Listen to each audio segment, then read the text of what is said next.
When it comes to different yarns to use, I tend to use only natural fibres, mostly because when I was first starting out, I used a lot of acrylic because it's cheap. But with pom poms, opposed to like other crafts, you cut off a load of like waste. So there's a lot of scrap and fluff at the end of it. And I was just like filling the bin with like just pom pom scraps and stuff. And it felt really wasteful.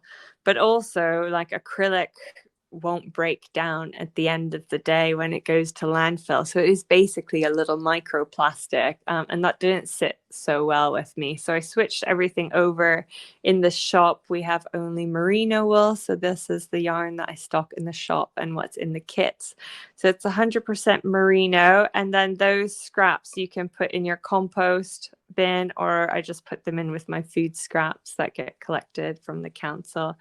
And those will be broken down nicely. You can use acrylic. It's not like, especially if you're vegan, that's fine. I just tend to use more natural fibers. They also like make fluffier pom poms, in my opinion. When I compare, well, this one needs a bit of a trim, but just when I compare like how they look at the end, the wool just like felts together naturally over time. So this one I made a few years ago.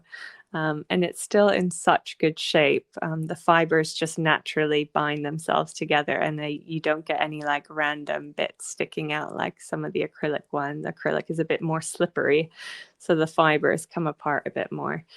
So that's just my 2 cents on yarn. I know natural fibers are more expensive.